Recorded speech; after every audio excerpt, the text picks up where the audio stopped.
Good evening. Welcome to this meeting of Westminster Mayor and Common Council. The council meets here at City Hall on the second and fourth Mondays of every month. Please note that council meetings, although open to the public here at City Hall, are also available and streamed live on the city's YouTube page, as well as the Community Media Center channel and website. Now we're going to do every meeting with the pledge of the flag, followed by a moment of silence.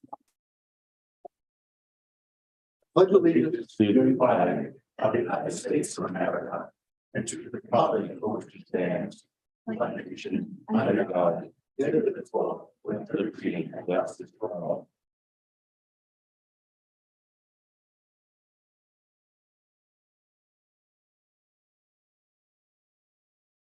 Thank you. As a courtesy to everyone, please take a moment to silence your cell phone or any other electronic devices that might really be or otherwise disturb the meeting. Thank you. Copies of tonight's agenda and the entire information packet that the council will be using are available online and on the city's website, or available online on the city's website. For those who are here in the room, there is a copy of the agenda. If you'd like the copy in the front of the room. First item of business tonight is a public hearing, and public hearings in the city of Westminster are presided over by the mayor. So I will turn the gavel over to Dr. Becker and move forward with the public hearing. All right, thank you very much, Council President. This public hearing has been properly noticed. Public hearing for ordinance number 202305, adult use cannabis, amending chapter 164, zoning and subdivision of land of Westminster City Code. 1. Amend Article 1, General Provisions, Section 164-3, definitions to add new, delete existing, or amend existing cannabis definitions for consistency with the annotated Code of Maryland as amended. 2. Amend Article 15A, Medical Cannabis Overlay District et al. To rename as Cannabis Overlay District, to add new, delete existing, or amend existing text for consistency with the annotated Code of Maryland as amended, and to amend the process and procedures to establish a Cannabis Overlay District use. And 3, amend the city's zoning map to enlarge or reduce the existing medical cannabis overlay district boundaries and to rename as Cannabis Overlay District. Is there anyone who would like to speak on this matter? Mr. Depot, is there anything that? Just like to go over briefly the history of the project where we are today. Thank you. On June 12th, 2023, ordinance 2023-05 was introduced to the Mayor and Common Council, and the Mayor and Common Council referred the ordinance to the Planning and Zoning Commission. Following the Mayor and Common Council meeting, although the ordinance made reference to on-site cannabis consumption, it was determined that the city is not required to allow facilities for on-site cannabis consumption under the Cannabis Reform Act, even if they are licensed by the state.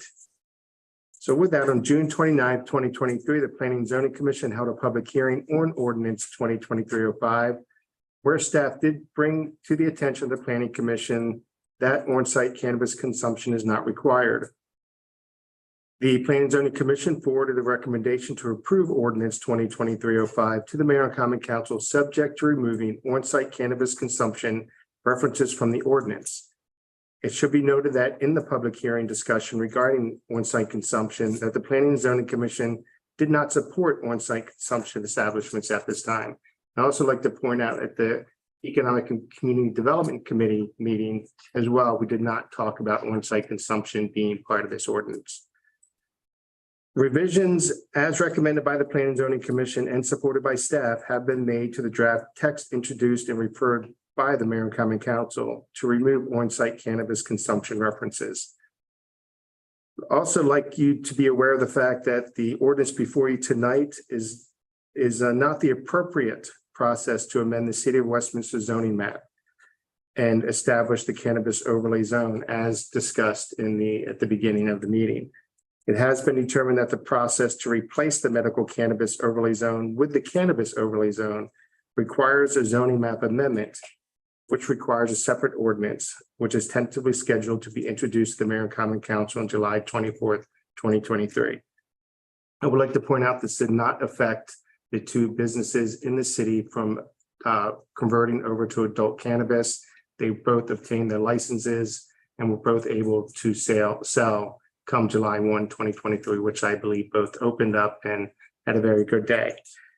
The Department of Community Plans, with that, the Department of Community Plan Development recommends ordinance 2305 introduced on June 12, 2023, as amended, as recommended by the Planning and Zoning Commission on June 29, 2023, and provided an attachment 4 of the staff report to remove any reference to on-site cannabis consumption establishments and effectively not allowing such use in the city of Westminster at this time by the Mayor and Common Council.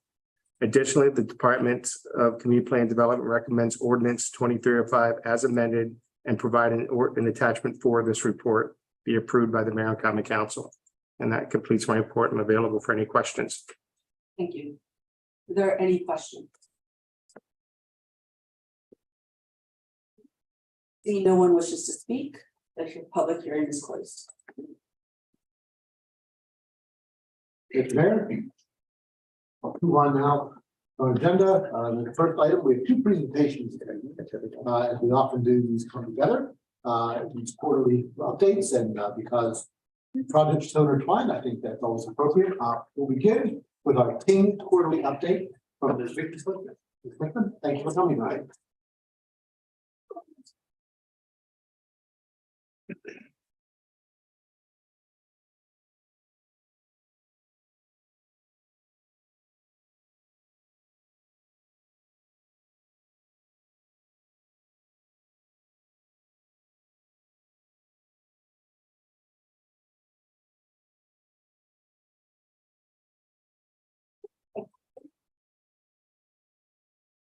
Thank you so much for having me. I'm here to talk about our take rates for subscribers, as well as our marketing update for the most recent quarter, April through June of this year. We'll start as we usually do. Sorry, took like 4 times to get that going. Luckily, this thing is not our network. Our network is super fast. Only in 2 years, I've developed a lot of those sort of, don't know if that's fun. So we'll first start with our numbers. We've been seeing really consistent growth rate quarter over quarter. We've been going at about 3% growth quarter over quarter for probably the past year. And that was the same this quarter. So we're sitting at a 39% take rate. So close to 40. I'm hopeful we'll be there by the next time I come to present in October. And then this also represents a growth of 15% from Q2 of last year to Q2 of this year. So we continue to see growth in all of our phases, which is really attributed to both continued growth in subscribers as well as an incredibly low cancellation rate. Mostly as customers cancel with us, it's because they're moving. All right, to dive into what we've been up to in the community. So we've been testing neighborhood events as a way to drive increased penetration in neighborhoods where we think that we have good alignment in terms of our product and the customer, and we really want, to continue to educate people about Ting. So we've done 2 of these so far. The first was in Eagle View Estates and Furnace Hills. The second was in Bolton Hill, Meadow Creek. And really with these, I just go and set up a tent in the field and invite all of the residents to come out and grab some swag on us, as well as we have a shaved ice truck that comes out. And we've gotten a really good response from it, both from new customers who have actually come out and asked questions, as well as existing customers. So I found what happens, the kids go out and play with all the yard games, and the parents come in and chit chat, and then I over sugar them and send them home. But it's gone really well so far. Both events have attracted new orders. In terms of our sponsorships, the first, we're always so thrilled to be able to participate in the Peep Show. We partnered again with Magic this year, and we did a video video entry called Peeps Around Town, where we took two of the pups of one of Magic's employees and took them around to a lot of downtown businesses. And then Graham was a fabulous editor and made us this great video at the end. And then also around the Easter timeframe, we sponsored the Find Your Purpose Easter egg hunt, which is a fabulous and very well attended event. We also sponsored the Carroll Community College Family Fun Fest, as well as Hill Yeah, which is put on by a group that supports Hoshua. And I know on the surface, you might think, well, Hoshua is not in the serviceable area, but I found out from the gentleman who runs the organization that not only is he a Ting customer, but many of the volunteers are, and they're very supportive of Ting and spread the word. And so we supported them and had our logo and sponsored their backpacks.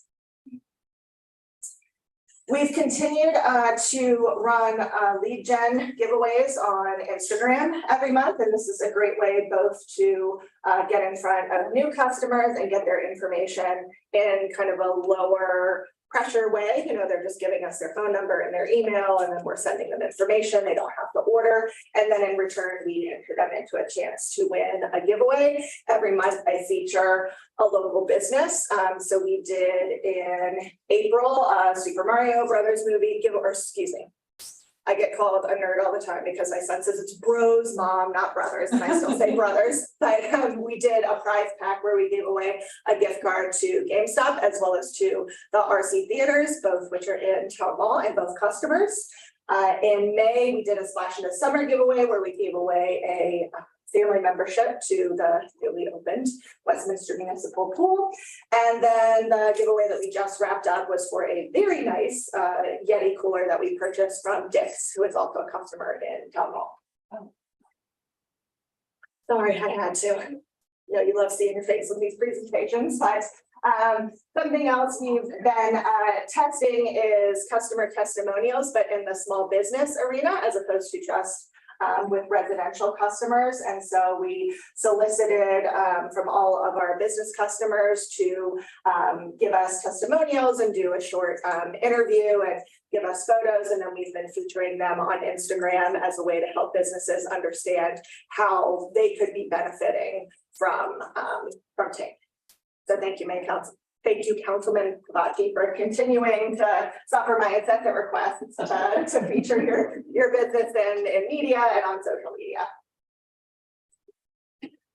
And then this is where you get me back, because you know that my face was all over this campaign, which was hard to stomach. But for Q2, we did a larger campaign called Internet That Gets You, and it's all the idea that our employees that work for Ting in Westminster are Westminster residents as well as employees of Ting and customers on Ting. And so what our experience has been like with Ting, why we selected it. And so it's myself and Chris Fisher, who is our installation technician. And you can see the campaign was flashed across various billboards, direct mail, magazine ads, and it was a fantastic campaign. And the offer here was a free month of service as well as a $100 gift card to a local business. And so customers were able to choose between a gift card to Rock Salt, Downtown Yoga, or Rudolph Girls, who are all Ting customers. And then this was a really fun event. I do quarterly customer appreciation activities. So that could be an event, a giveaway. Covalent Spirits is a Ting customer, and we wanted to, really showcase what they have to offer. So we held a happy hour there, and thank you to everyone at the council who was able to attend, especially after you had to fight Bay Bridge traffic to be there. I greatly appreciate that. Hopefully the cocktail was very well needed and enjoyed. But we had a fantastic time, had about 60 customers come out and enjoy a signature cocktail from Covalent called the Westminster Ting, which was a take on the Singapore slang, but made faster because of the best ingredients. Yeah, they're fantastic. They're so super clever with what they came up with. And then the drink also featured ingredients from a lot of the vendors at the farmers market where we also provide service.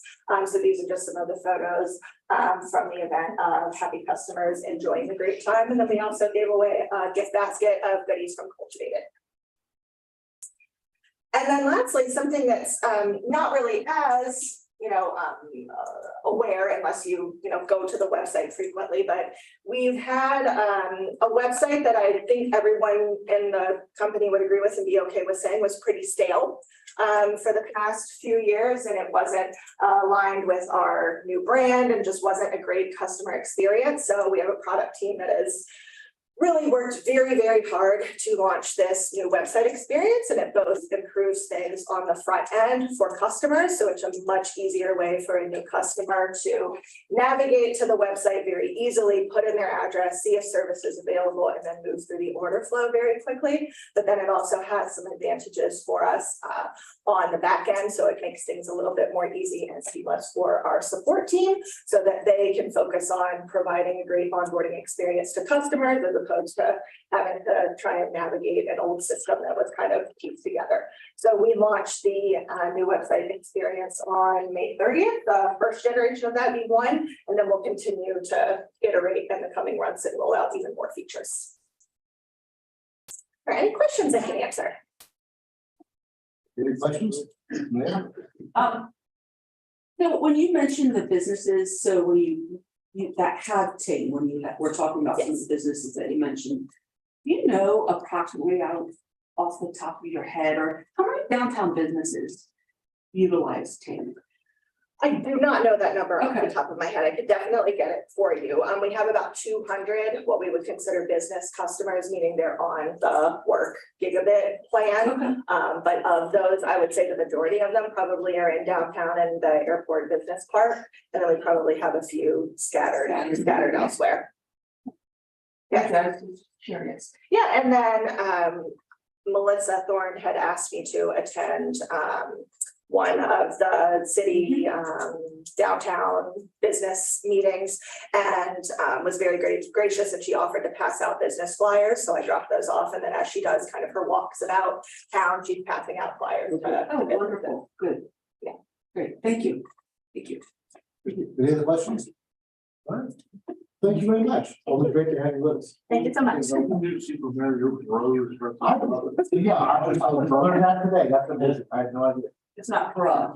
Brothers. It probably will be by the next iteration, but right now it's still. I give you. Next, we have Mr. Graham Dodge from Magic to fill us in on their activities. Mr. Dodge, thank you. Thank you for having me.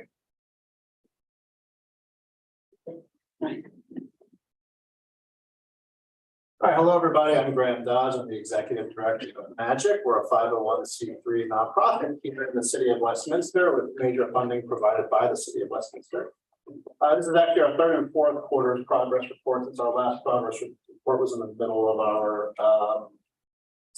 in the middle of our third quarter.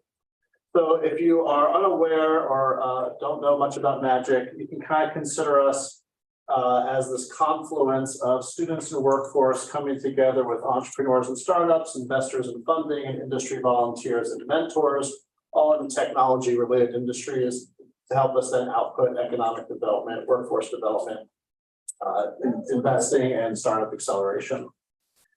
We have a vision for the city of Westminster that we call Silicon Main Street, taking from the Silicon Valley in Mountain View and that part of the South Bay area of California.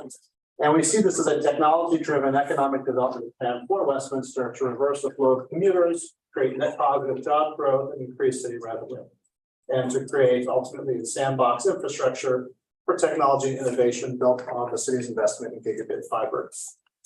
So I wanted to dig a little bit deeper into why we are calling ourselves Silicon Main Street, where that moniker really comes from. And it was actually after presenting to the Estonian delegation with President Pecoraro and explaining to them what the vision meant, that it was the council president's idea for me to include a couple of these slides here for all of you to help explain, what motivated us in this regard. So what you can't see there is blocked. It says this is like I think the Silicon Valley semiconductor industry. And it's a timeline of when the very first semiconductor companies received funding from the Department of Defense to build these companies out in Silicon Valley. And the first company was actually called Shockley, which quickly was renamed Fairchild Semiconductor. And over the decades, that company has led to the proliferation of more semiconductor-related companies and technology companies in that region, affectionately known as the fair children of Silicon Valley. And you may not recognize all of the names, but eventually you see how it leads to the growth of companies like Intel, AMD is also in there. And then noteworthy is what we would call academic interdependency with a research university, in this case Stanford University, which back in the 1950s was not much of a research university. And so when I was looking at the region here for the technology industry sectors that could best benefit from gigabit fiber and be cultivated for workforce development in this region, I was looking for some of these key traits of how this kind of family tree might proliferate here.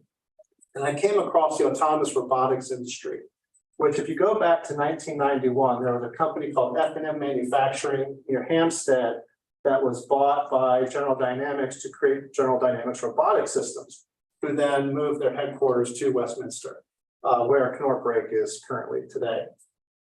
And even though it's been a much shorter time frame than the example I just shared with you from Silicon Valley, you can see how over time we are seeing some of these same patterns emerge relating to economic development of these technology companies, namely Dynamic Dimension Technologies, which spun out General Dynamics Robotic Systems to provide simulation environments for autonomous testing, Land Sea Air Autonomy, which more recently moved out of the city into Finksburg and has renamed themselves Mach, which does autonomous systems for agriculture applications, namely for John Deere and a subsidiary of John Deere. But a lot of the people who work for General Dynamics Robotic Systems live here in Carroll County or Westminster, still live here to this day, and have worked for all these other companies that are sort of Carroll County adjacent. So this is exactly the pattern that I was looking for when I kind of set out to understand, like, where can we put our effort, where can that effort pay off the most for the city of Westminster? And so then we endeavored upon building the Autonomous Robotics Innovation Center. And within a pretty short order, we were able to accumulate all these various partners. I think what you're missing from the top there is Knorr-Brake, which was our initial partner, who provided us with a $78,000 grant to build out this facility. And then the Collett Foundation is also obscured. But here you can see we already had our ribbon cutting for the event with the entire city council and the mayor present, along with the Maryland State Department of Commerce, the director of the Department of Commerce, Kevin Anderson, a couple of delegates from Carroll County, and of course, Commissioner Tom Gordon is in the photo as well, and Mike Mullen from the Chamber of Commerce. And even in the short amount of time that we've had this program standing up, and while we were doing many of the programs still within Magic's own offices, while the facility was getting zoned properly, we were able to do the training and find jobs for two of the students that have been part of this internship program. One of them is Caden Selmer, who was with us for 2 semesters, who received his level 2 robotics technician certificate from Magic, and then was hired this summer at $17 an hour by Mach. And his comment to us was that riding on their autonomous tractor was like riding a full-size ducky bot, which is what he's building right there. And then we have Piper Dixon, who's actually from Century High School, who was under a teaming agreement with us in Dynamic Dimension Technologies, who developed her skills doing 3D modeling for them in their virtual simulation software. She's actually going to BYU in the fall under a full scholarship. And then we have Sarong and Irene, who also received their level 1 technician in the 1 semester that they were with us. And Sarong's going to Cornell, and Irene is going to UMBC. I failed to mention, I should have put a little hired by for Sarong as well, because she was hired by Akira, the ramen place in Westminster that have the robot servers. And I asked her, I said, did they hire you because of your background with robots now? And she said, yes. and I asked, Yeah, I said, have you had anything to do with the robots? Yes, she said, all they had me do so far is change the music on them. So she's being underutilized by Akira.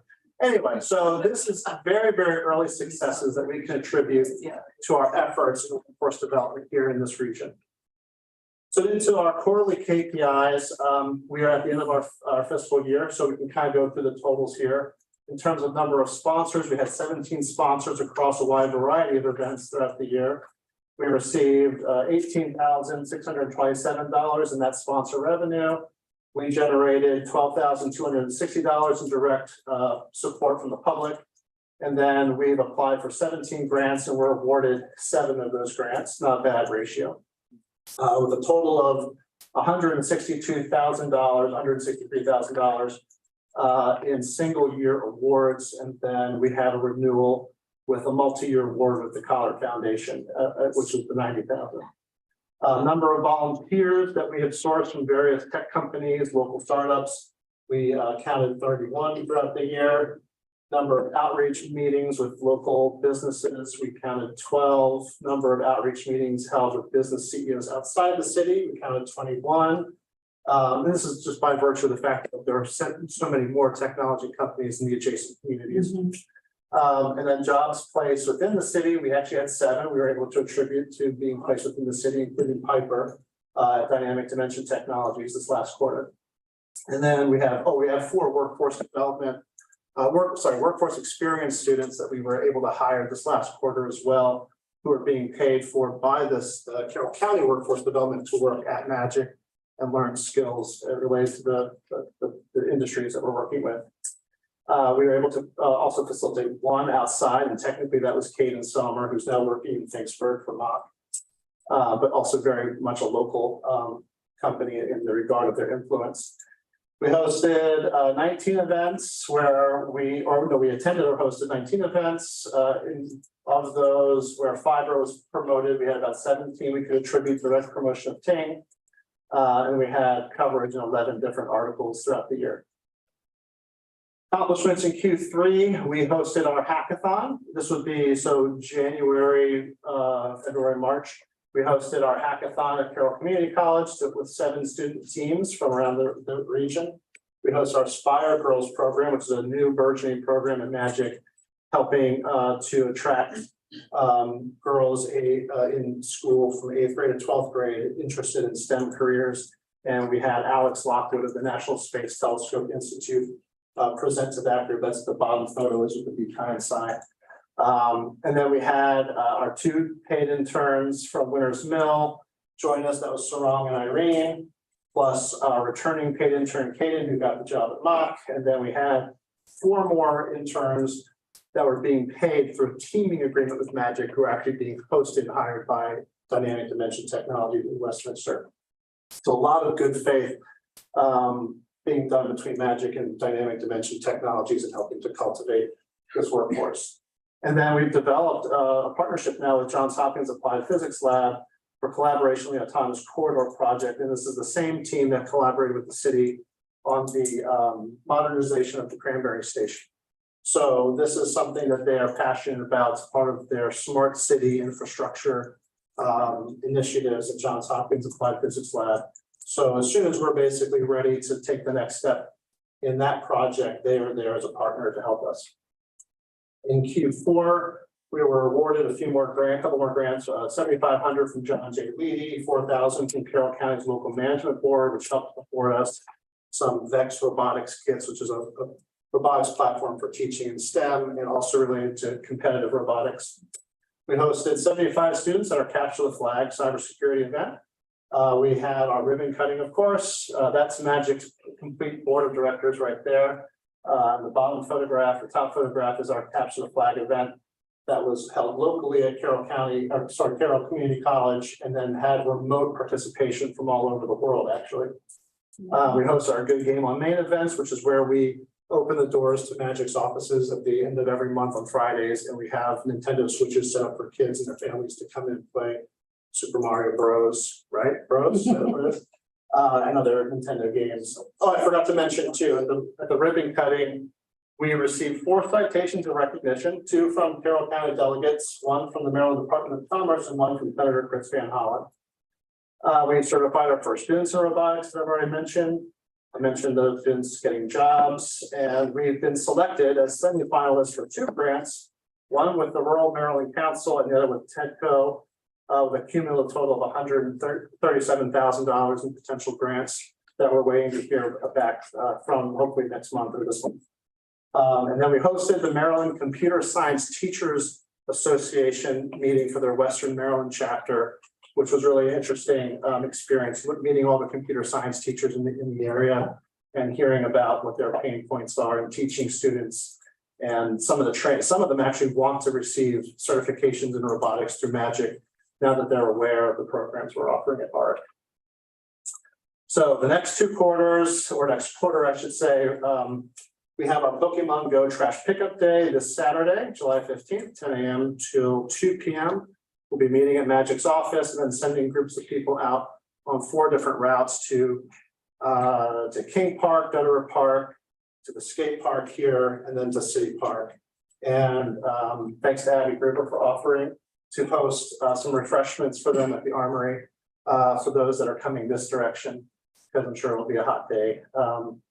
And then we have our Westminster Angel Network. This is our group that we've coordinated to help facilitate angel investing in the region so that we can give those investment opportunities for people locally to gain some equity in high growth potential businesses that we've identified and come across, including some AI companies, robotics companies, that sort of thing. We have our next meeting on July 18th at Covalent Spirits. We continue to have our Good Game on Main events. We will have another online safety seminar where we teach basics of cybersecurity, mostly this is geared towards a senior population. This one will be hosted at Sykesville Townhouse before it's at Carroll Lutheran Village. We have our beginner electronics boot camp, which will actually be taught by Dr. Wack, who's our founder, one of our co-founders at Magic, and former council president here in the city. And then we will have our Good Game Fest in November. Continue to have more Spire Girls programs, including with local entrepreneur Teresa Bethune from Info Pathways. And then we'll have our next Capture the Flag event in October. Any questions? Any questions for Mr. Burns? Mayor? Yeah, thank you, Council President. So the certification in robotics that you offer, is that a globally recognized certification or like accredited, or where's that? It's going to be. Okay, well, that's still my question. I mean, so, okay. Well, interestingly, one of the criteria for us to qualify for hosting training for apprenticeships, which is like their Maryland blueprint, is coming forth with this requirement for apprenticeships. I think 40% of students have to have some sort of industry recognized apprenticeship or internship or some sort of industry experience by the time they graduate. This is a big lift, and so this is one of the reasons why we started offering this and have started to develop this training and have it be recognized by the local employers, at least, so that they understand that this is something that local employers have acknowledged as being worthy of hiring students out of. So that's the first step, really. And once we get a few more of these under our belt, then we'll have some undeniable statistics to be able to show any other kind of, we're not looking to get accredited ourselves, but in so much that local companies looking for these skills are hiring our students to receive that credential, then it is effective and we can say it's industry recognized. So the curriculum that you use for this is developed by Magic? Yes, it's sort of an overview curriculum of a couple different things that other people certify for. One is Python. So they'll get a separate Python certificate from the Python Institute. And then there's robotics operating system, and then there's Linux and Docker. And we're basically giving a certificate for all 4 of those when you learn all 4 as it relates to the DuckyTown and DuckyBot program that we're offering. So once they've accumulated all 4 of those experiences, then we issue our certificate. Thank you. Anyone else have questions? Doug, thank you for your many courtesies last week when we had our 30 cents here. We enjoyed the briefing as well as the tour of both Exploration Commons and robotics project. So it's really wonderful to be able to show them some of those cutting edge things we're doing in Westminster. So thanks very much for your time. Thank you. All right, thank you. All right, well, now we got all the fun stuff out of the way. We'll move on to regular business. It's time for approval of the minutes. I have a motion to approve the minutes of the Mayor and Common Council meeting of June 12th, 2023. So moved. A motion by Mr. Bayhoff, is there a second? Second. The second by Mr. Cavacci. All those in favor, please say aye. Aye. Those opposed say nay. The ayes seem to have the ayes have it. The minutes are approved. We have 3 items on the consent calendar this evening. I have a motion to approve the consent calendar. Motion to approve consent. With a motion by Ms. Gilbert, is there a second? Second. With a second by Mr. Bayhoff. All those in favor of approving the consent calendar, please say aye. Aye. Those opposed say nay. The ayes seem to have the ayes have it. Consent calendar is approved. Report from the mayor, Dr. Becker. Thank you, Council President. Now we're back to fun stuff. Short business. So we haven't met for a while, so I have a bit to report on. Just want to start on Tuesday, June 13th. We had the Maryland Torch Run event that was hosted at McDaniel College. I'd like to thank the Department Director of Campus Security, Eric Imler, at McDaniel College for the invitation. I was joined by council members Ann Gilbert and Kevin Dayhoff for the ceremony, and I got to say the words of welcome to the attendees. Maryland law enforcement raises several $1 million for the Special Olympics each year, and I was proud to be a part of that. June 17th, I'm not going to say much about it. I think some others might. We had a fantastic and packed beer and barbecue stroll. Streets were crowded, people were smiling and happy, enjoying the day. There's plenty of food and drink and vendors to shop on.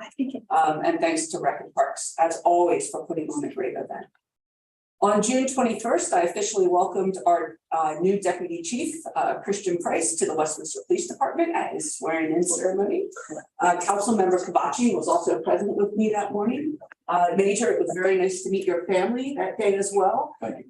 Deputy Chief Price has hit the ground running, and I'm thrilled to have him in a leadership role at the Westminster Police Department. And welcome to your first council meeting.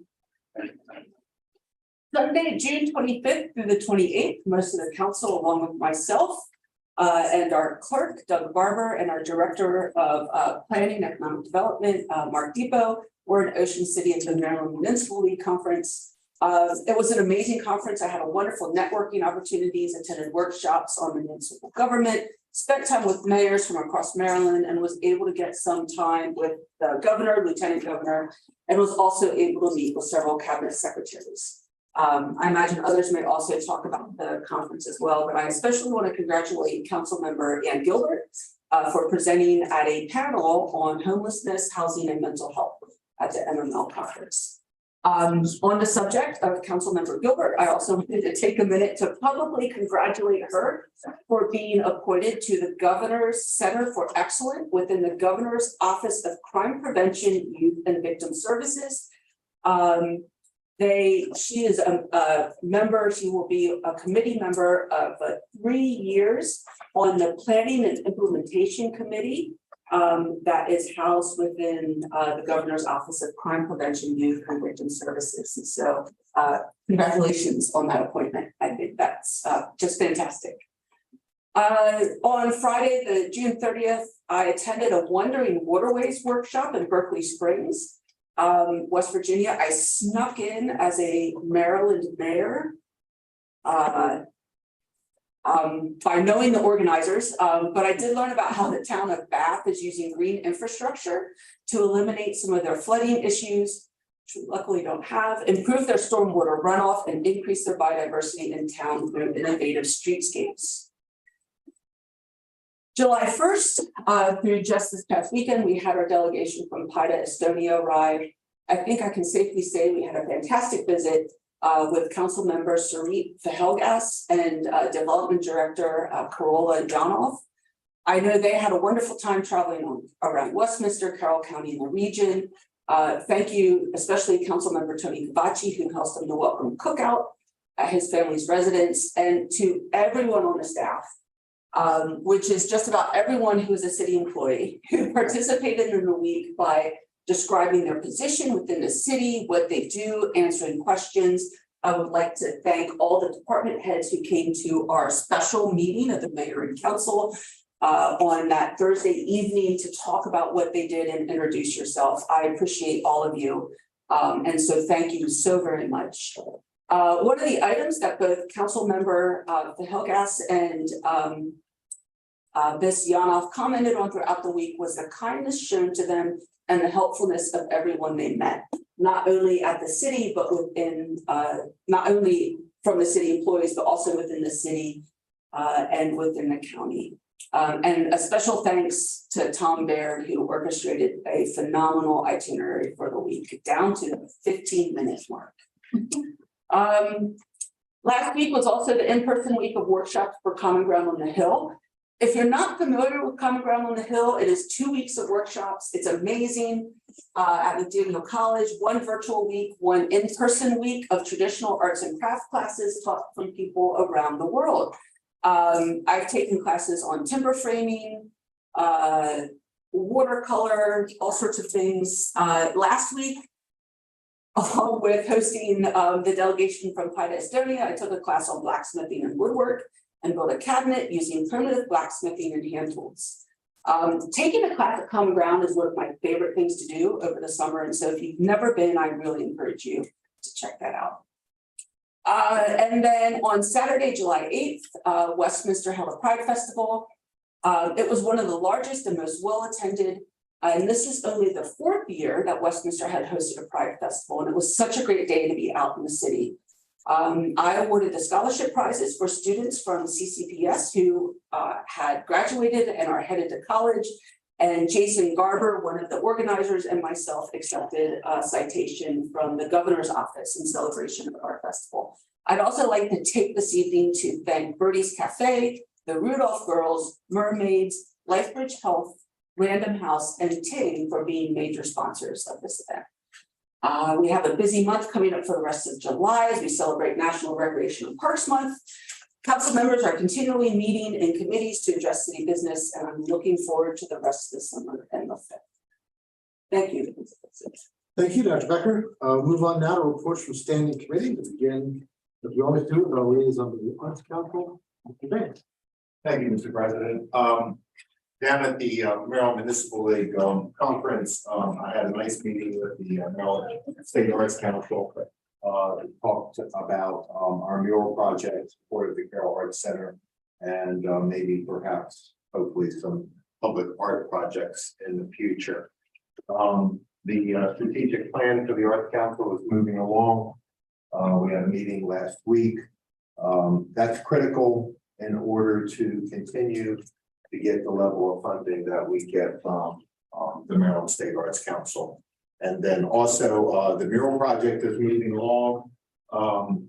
What we would like to do is for the executive director of the Arts Council to meet with the city administrator and to meet with the mayor and meet with the council president. And then after you guys take a look at the mural proposal, we'll present that to the public and to the rest of the council members.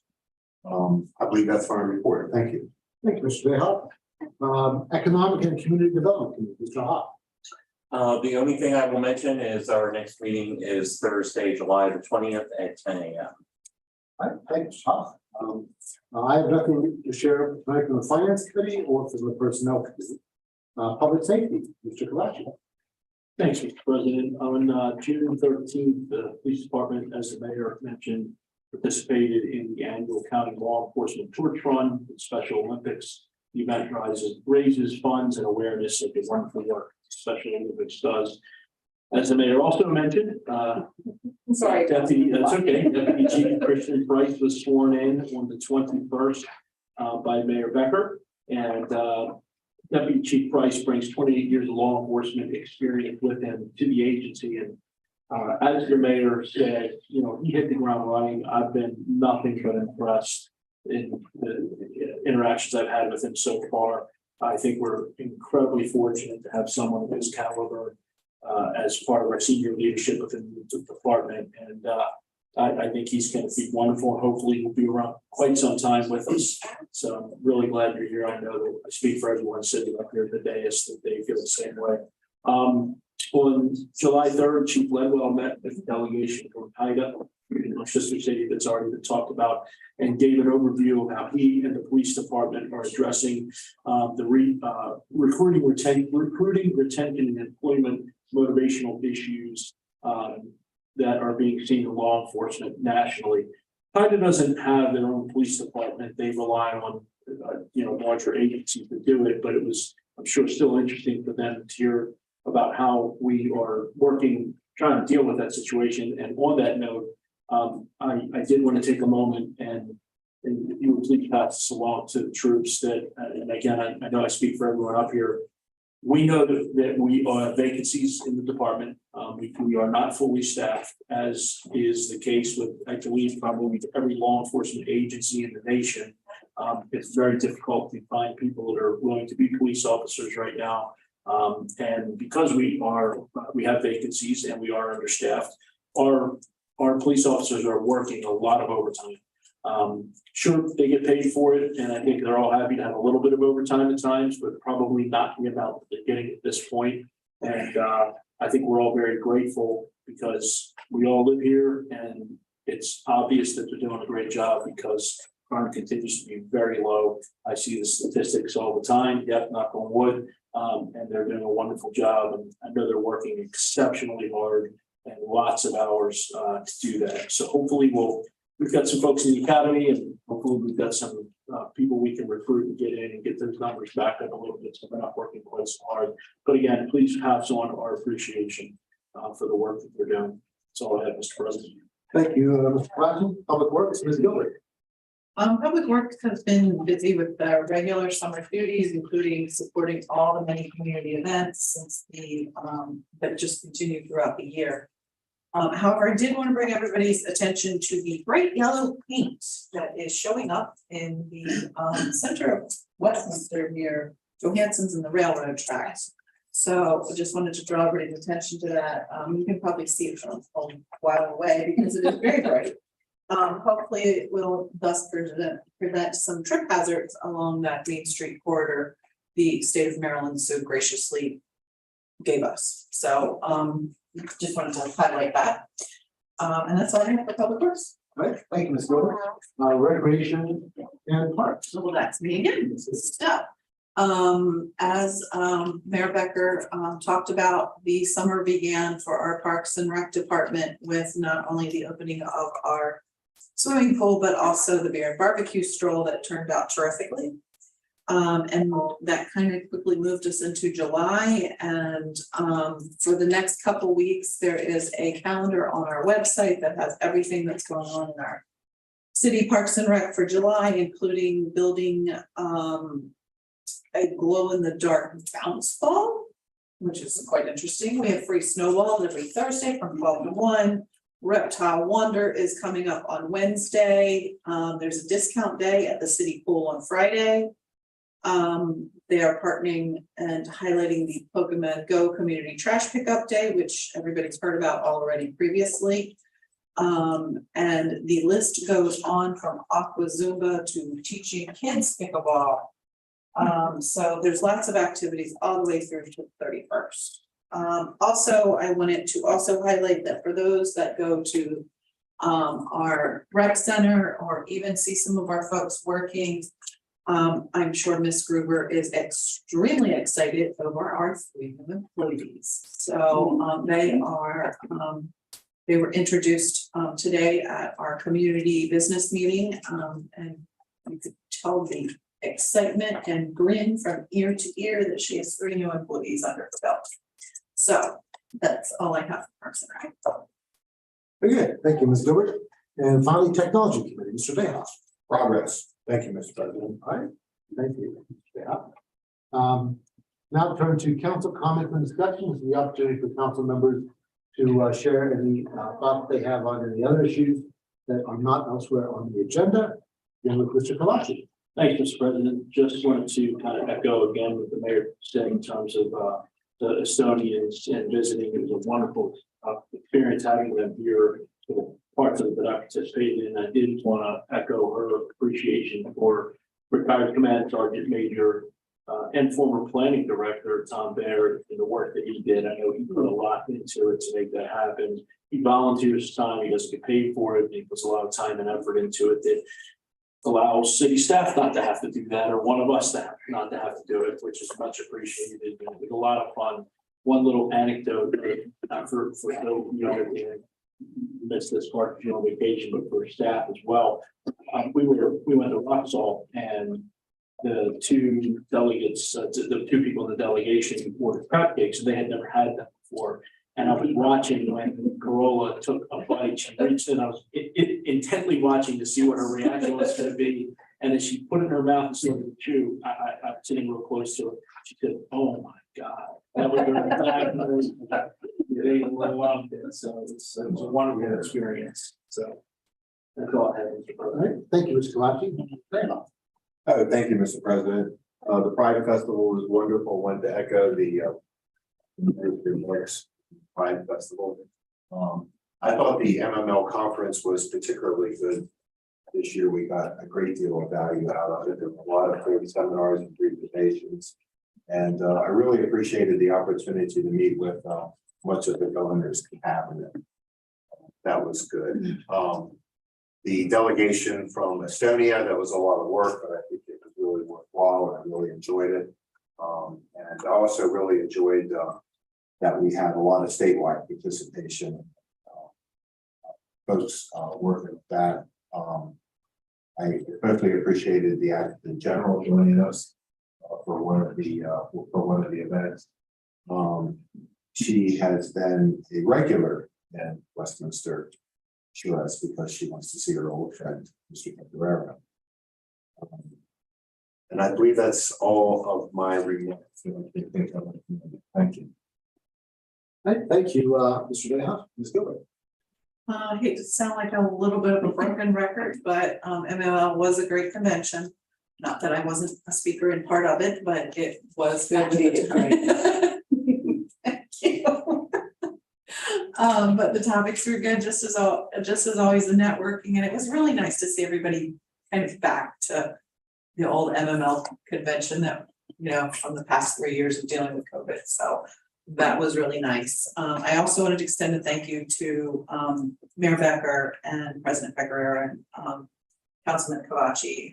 They were definitely the host and hostess with the mostest. They put a lot of time and effort into helping host our guests, and everybody already did the shout out to Tom Baird, because he definitely put in the most work and effort, and without his dedication, talent, and just drive, the visit probably would not have occurred. So to everyone, thank you. And lastly, be on the lookout for information on the kindness stroll that's going to be happening between August 22nd and September 25th, hosted by the Infinite Love Project. More information it will be following, but it's going to somehow include lots of Be Kind signs between Anchor Street and Westminster Avenue, and it will be a fundraising. It will be a fundraising effort event that will produce fundraising opportunities for not only the Infinite Love Project, the Boys and Girls Club, and I think it's Find Your Purpose, and there's one more and I cannot remember what it is. So for those of you that attended the meeting, maybe y'all can remember the fourth one, but I just can't right now. But be on the lookout. More information to follow very shortly. Great, thank you, Ms. Gilbert and Mr. Hoff. Thank you. Nothing to add beyond what already has been said. Thanks. All right, thank you. Just a couple things from me. First of all, congratulations to Ms. Gilbert on both her doing a great presentation at MML, as well as her appointment to the commission. Very, very proud of you for having done both these things. It's exciting for Westminster that you're getting this recognition. So we're very pleased about that.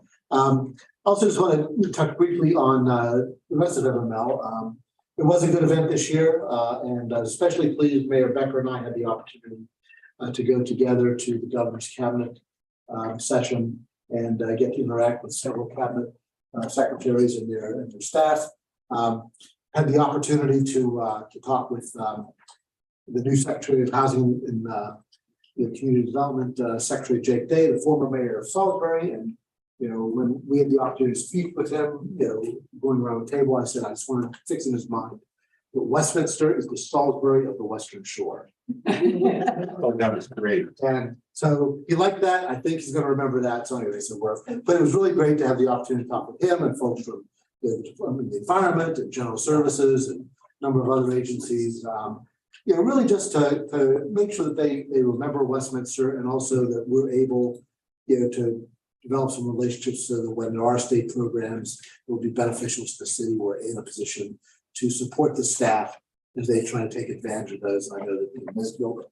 Holt has been, very aggressive since she joined us in pursuing a lot of these opportunities. And it's valuable to her, I think, when the mayor and council were able to support those efforts. So I think we're positioned to do that. So I'm very pleased that we're able to do that.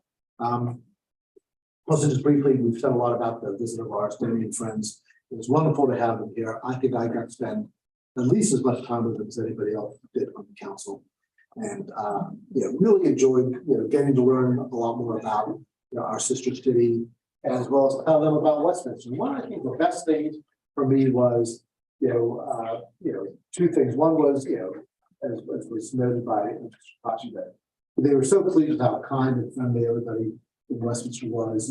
Not just the elected officials, not just the city staff, but everybody they encountered, which was, I think, really nice for our community that they went with that impression.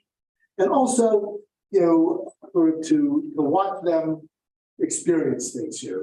Things are different here. It's in America, and we do things differently than they do in Europe. And I think it was it was sort of interesting to get their reactions to things, and also to sort of afterwards be able to talk to them all. Tell us about what that's like in Estonia, and to learn a little bit about them. Some things they do that are different, but I think would be some interesting things for us to pursue. Other things they clearly were excited to learn about what we did here. So it's exactly what the Sister City program is supposed to be about. And also, I think in these difficult times for people who live in the shadow of Russia, that I think that the original goal of the program for Maryland to take on so many relationships within Estonia was to create that sense of friendship as they emerge from out from under the former Soviet Union. I think we've done a lot to strengthen that here right now. So I'm very pleased about all those opportunities. That's all I have on that. And also just one final thing, please, on behalf of all of us, Mr. Galati, extend our thanks to your lovely wife for being such a wonderful hostess. It really was a wonderful event. And I think that I think it also was a highlight to show them the real American cookout, style cookout. Hamburgers, hot dogs, and apple pie, maybe. It was the best. Did you like the cherry pie? She did like the cherry pie. Yeah. Okay, so we'll move on now to ordinances and resolutions. We have one item on the agenda tonight. Mr. President, Oh, yes. I just wanted to remind the council, if you're looking for this item, it's under the public hearing at the top of the page. Thank you, sir. Adoption of ordinance number 2023-05, adult use cannabis, amending chapter 164, zoning and subdivision of land of the Westminster City Code to 1, amend article 1, general provisions, section 164-3, definitions, to add new, delete existing, or amend the existing cannabis definition for consistency with the annotated code of Maryland as amended. 2, amend article 15A, medical cannabis overlay district et al. To rename as cannabis overlay district, to add new, delete existing, or amend existing text for consistency with the annotated code of Maryland as amended, and to amend the process and procedures to establish cannabis overlay district use. And 3, amend the city zoning map to enlarge or reduce the existing medical cannabis overlay district boundaries, and to rename as cannabis overlay district. Speaker. I have nothing. At this point. I have nothing more to add. The ordinance as introduced, the mayor and common council was amended by the planning and zoning commission. So I believe if you want to accept that as the ordinance, you would have to take action on that amendment first. Right. So I think what we will do to do this properly is let's get a motion for adoption, and then we will get a motion to accept the planning commission recommendation. I think that will then make this the correct version that we will have our final vote on. So we have a motion for adoption of ordinance number 2023-05. So moved by Ms. Gilbert. Is there a second? Second. And a second by Mr. Hoff. Now, as Mr. Depot mentioned, there's a recommendation in particular to remove the section about on-site consumption. So we're not including that, and we accept that. So may I have a motion to accept the planning commission recommendation? President, I'll make that motion. The motion by Mr. Hoff to accept the planning commission recommendation. Is there a second? You can have. I'll second. There's a second by Ms. Gilbert. Thank you. All right, now we can have some discussion now that we're talking about the correct version. Anybody have any comments on this? I do this.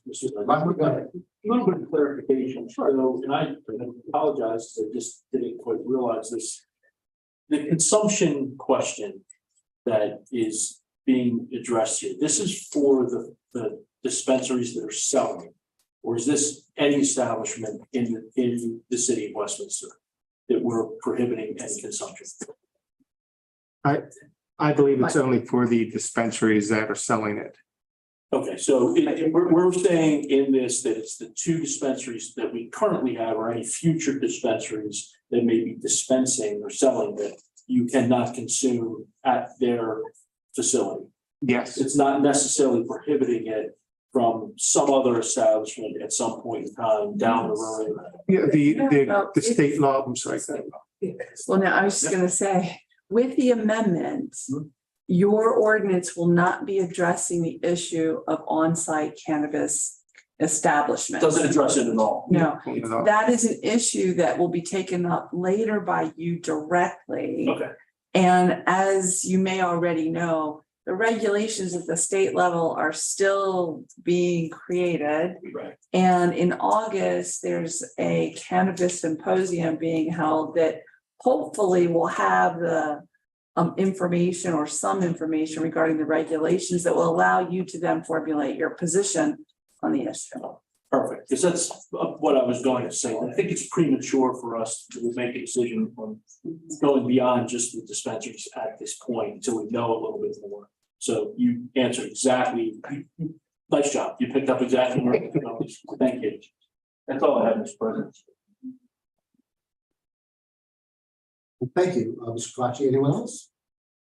We have to vote on. We just voted to accept the commission recommendation, which now makes that part of the ordinance that will be voted on. So we do not- And they were clear that we have to deal with one site consumption. Directly. Right. Yes. And in speaking with Ms. Ruff, I think that, yes, we'll learn more about where things stand at that point. And there will still probably be some questions that need to be answered after that. Yeah. As I read the language, I had some questions that I'm not sure I could have be a answered by that. question. So we will watch and learn, and we will continue to. They passed it so we could read it. Anyone else? We've had previous conversation about this, and the Economic and Community Development Committee discussed it, as well as, of course, the Planning Commission. We haven't discussed it and held its own hearing. So it's gone through a good bit. So, hearing no more discussion, we'll move on to a vote. All those in favor of adopting ordinance number 2023-05 as amended by the Planning Commission, please say aye. Aye. Those opposed say nay. The ayes seem to have it, the ayes have it, and the ordinance is adopted. Thank you. Thank you. There is no unfinished business of which I'm aware. Does anybody have any unfinished business? Hearing none, move on to new business. There is no new business on the agenda. Does anybody have any new business to bring before the council? Mr. President, this is not really new business. It's something we probably should have talked about in council comments and discussion. But one thing I think we all were remiss on is the appreciation, just in case anyone pays attention to this from the embassy, how much we appreciated both the ambassador and the deputy ambassador, both making trips up here last week to visit for different events. I think we would be remiss if we didn't say that publicly, how much we appreciate that and taking the time. It was a big deal. And it was actually pretty cool too. Yes. Yeah. It's wonderful to develop such a cordial relationship with the embassy. I know I'm a little bit Thank you. out of order. No, that's all right. Thank you for reminding us of that. So hearing no other new business, we'll move on to department reports. Ms. Imhoff. Thank you, sir. Notes. I also enjoyed getting a chance to learn more about our sister city in Estonia.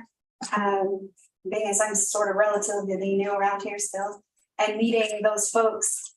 And I have worked in other cities that have had other sister cities. I think initially I'm always so surprised at the differences between the two communities, but pretty quickly it's very apparent that running a city is running a city, and it doesn't really matter where that is. And I certainly have found that to be true throughout my career as well. So it was interesting to hear some of the same truisms that we experience here as well. So I appreciate being able to participate in that. We will run quickly through the department reports today, everyone. We are going to start with, we're going to start, just a quick warning to my department heads. We're going to start with Recreation and Parks Department. It is Recreation and Parks Month in July. And this week we have on Wednesday, the Reptile Wonders at City Park Pavilions from 4:30 to 6. That's the event that I do my best to try to stay away from. I myself am not a reptile fan, but I know a lot of people in the community are. So we will turn things over to Ms. Gruber. Yes, thank you. This is a free event for our community. We do have 2 shows this evening or on Wednesday evening at 4:30 and 6 p.m. So in addition to that, we will have our we'll have a snowball truck there, and we will be creating lots of arts and crafts that are reptile themed. So if you are departing from the 4:30 show, you can come and join us for crafts after. If you're coming in early for the 6 p.m., you can also join us to make crafts before your show starts. So we do encourage people to pre-register so that we can make sure we can accommodate everyone and they can get up close and personal to those reptiles. Thank you. Is that 2 days? It's Wednesday night, 4:30 and 6. Yep, you got it. So the only other thing that I want to highlight just quickly is we did host our first ever multi-sport race at the pool this past Friday. We had our first annual Kids Duathlon. It was a great success. We named it a splash and dash.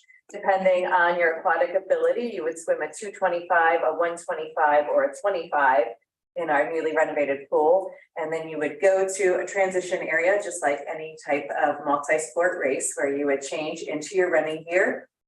And they went out onto a road course for a 1 mile run. We had almost 50 participants for this first ever attempt, and everything went quite well. So we certainly will hope to investigate hosting future events like this, especially next year when we have our lap pool in service. And that concludes my report, unless there are questions. I would like to register to volunteer for that event next summer. Are there any questions for the Recreation and Parks Department? Hearing none, we will move on to the Public Works Department, which has been extremely busy as they are every summer. I just want to remind the mayor and council about the clock tower project. We're proposing to paint, what's the word for this? Top of the clock tower above the face of the clock, back white, the way it was before.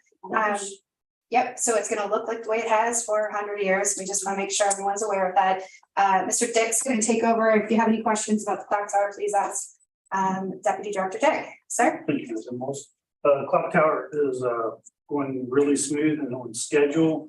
I stopped up today. They are starting to put the copper roof on, which was an original copper roof before, but for some reason it got changed to tin and painted. It's going back to copper.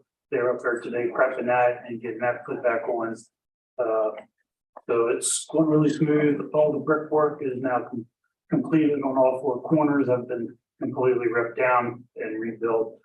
I had a question asked to me today, is it going to be stronger than what it was before? It's a lot stronger than what it was before. This is a concrete structure with a brick veneer. So it'll look the same, but it's going to be a lot stronger. But that project is looking to be done probably about the end of August at this point. So once again, going really smooth. Councilwoman Gilbert mentioned about the painting at 27 in Johansson, which you can see from blocks away. That was the first step done by the state. I had a meeting with them. That was going to be their first step, was to come down, paint everything. So it was very visible of what could possibly be a trip hazard. It is. The one thing I do want to emphasize is that it is all ADA compliant. Did have people questioning that as well. It all meets, it's just not a good design. The next phase of that is they are now looking at probably redoing that intersection to a certain degree. And they need that farther up the chain at the state, of course, for them to get the amount of money needed for that. I have emails into them about setting up a meeting to let me know where all that stands. So I'm waiting to hear back on that. So there will be things done there. I just don't know what they are right now. The last thing I will touch on real quick is the water main replacement on Main Street. We had a pre-con meeting.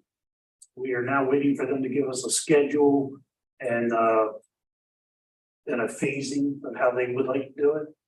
We put it out in bid, we say this is the project, this is how we think it should go. Of course, they have better techniques.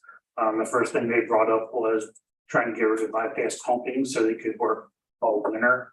I said, you need to put all that together and submit it. So we're waiting on that submission. So having the pre-con meeting got them to be able to order pipe, which is taking 6 to 8 weeks at a minimum to get pipe in. So that's going to push us somewhere into August before we even get pipe in, unless it comes in. That's where we stand. I have no dates, nothing really to pass on yet. And I know that'll come this week, and then hopefully the next council meeting will have more timelines available for that. And I will leave it at that. Are there any questions for the Public Works Department?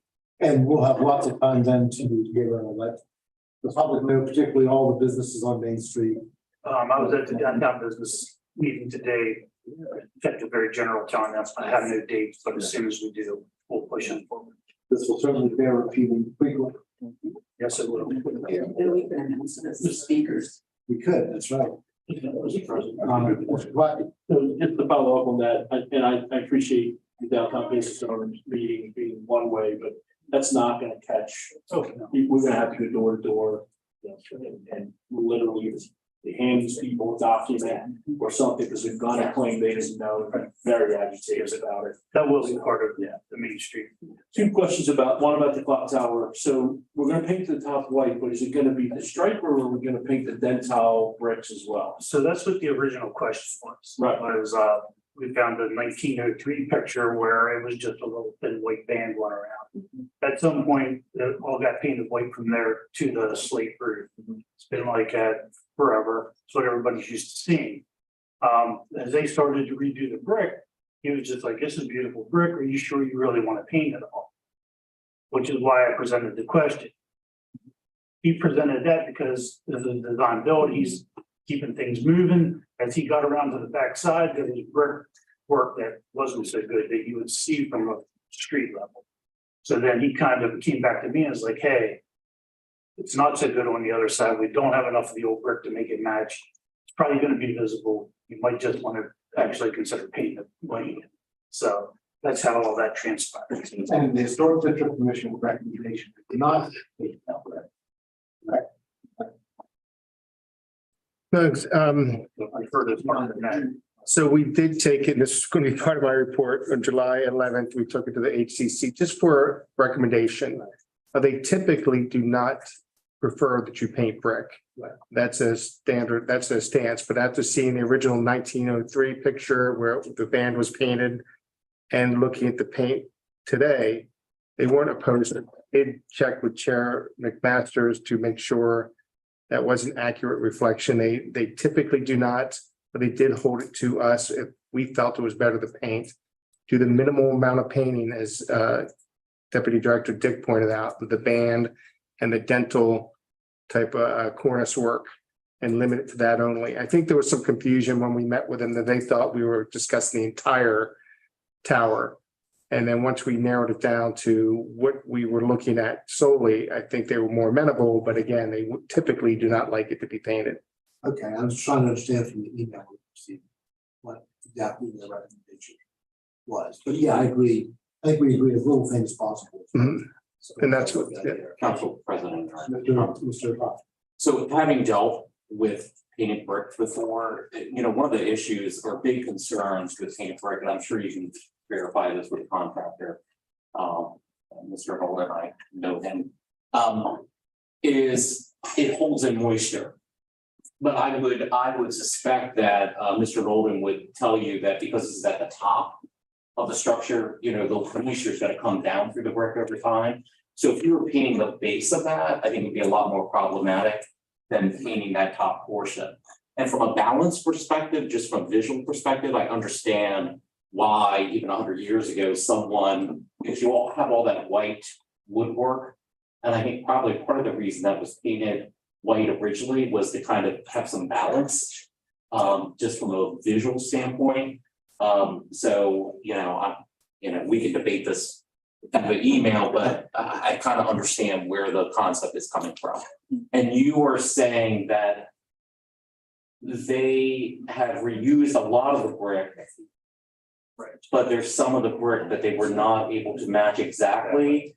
And it sounds like they placed that brick in that top portion because they figured it was gonna be painted. Is that what you're telling me? Yeah, so originally they figured it'd be painted, so that when they stripped it and saw how nice the brick was, there was areas they had to rework. So as they started to rework the brick, they started to realize, we don't have enough of this old brick to do it properly. And you're gonna see it from the ground. So that's when he came back and said, you should just paint it like it was when we started. And just have a solid band around the top. So because wherever we have the exposed brick, we were able to reuse that brick or have enough of the old brick that it looks correct. But it doesn't surprise me. That's a very unusual color of brick to be able to find a correct match for it. So it sounds like, from what I'm understanding, is that they were not able to find the exact replacement.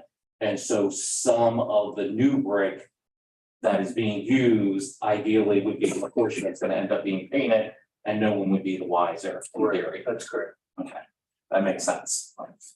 Thank you. Thank you, Mr. Mayor. Are there any other questions for the Public Works Department? Hearing none, we will move on to our chief problem solver, our IT director, Mr. Moore. Thank you. I'll keep mine very brief. We're coming off of June, which was our busiest month for tickets for our technology help desk in over a year. A lot of different initiatives going on, a lot of projects going on that we're supporting the back end to make this work in addition to the trouble tickets that come in, replacement cycles and things like that. Working with different agencies around Maryland to strengthen our cybersecurity posture and work with different partnerships with that. Reach out to more people and we have more meetings on that.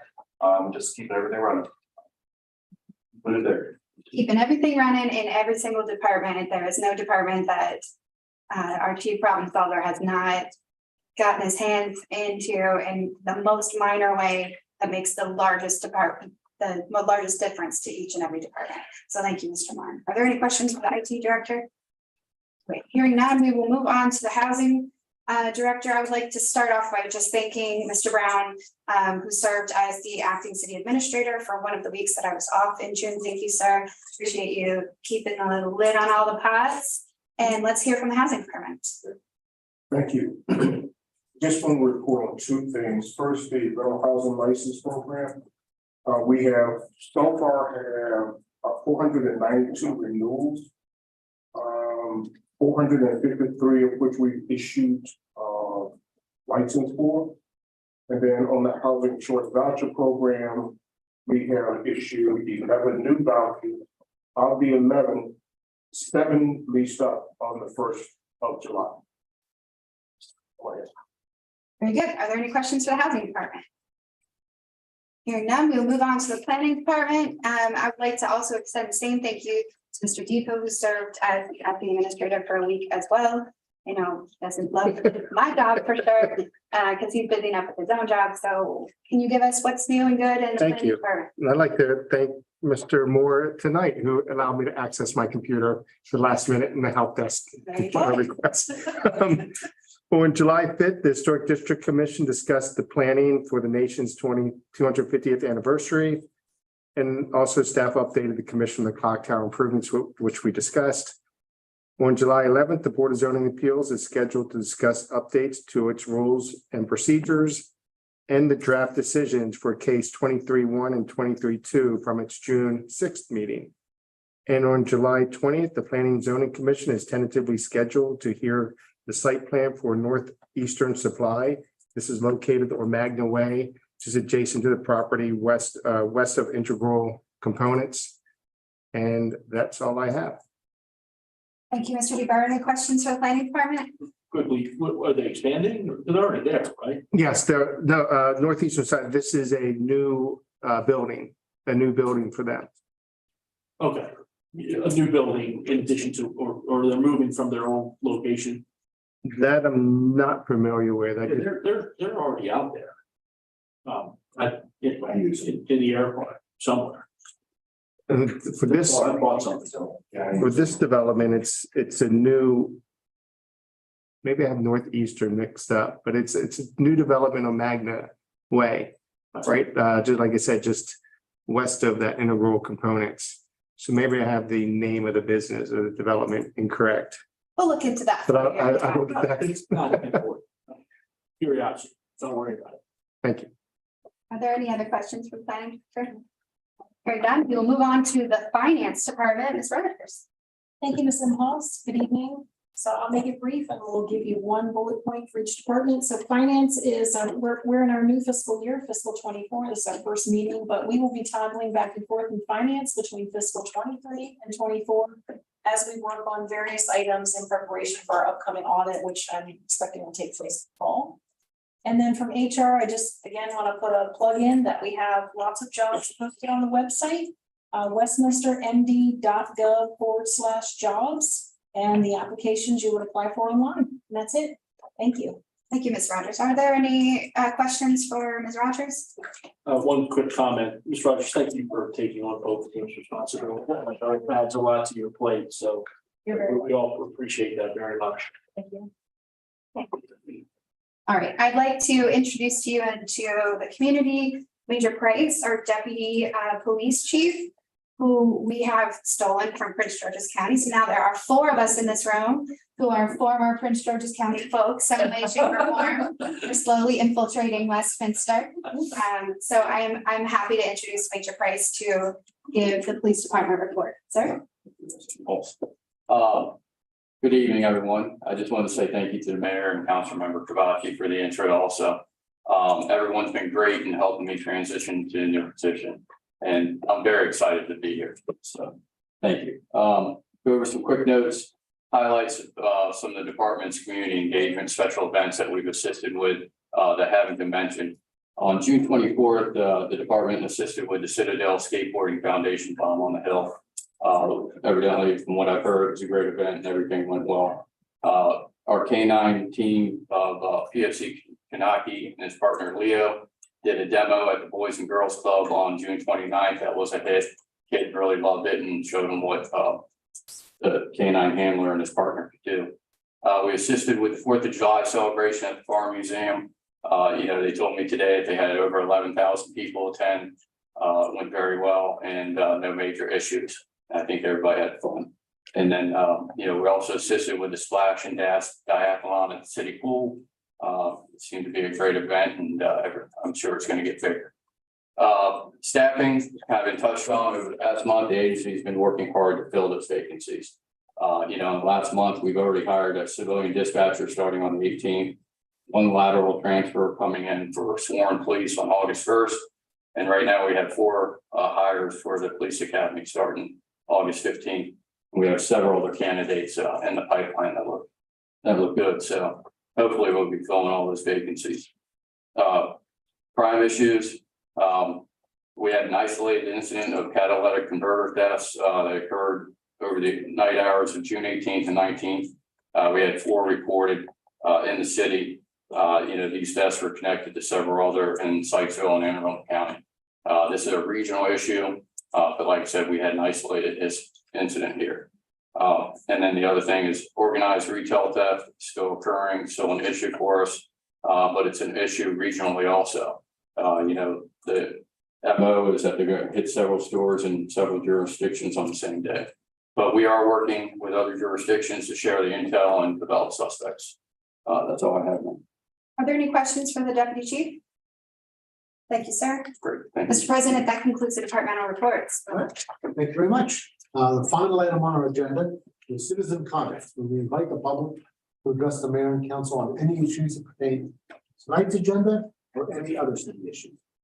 If citizens not attending the public meeting, we invite you to send your comments or concerns via email at comments@westminstermd.gov. All comments received by email will be shared with the mayor and council. Commenters should include their address and phone number with their emailed comments. We'll now invite comments from anyone who is present this evening. Remind everyone that our role this evening is to, this is an opportunity for the public to share their thoughts and concerns with the mayor and council. Our role tonight is to listen to the comments and respond as appropriate after consultation with staff.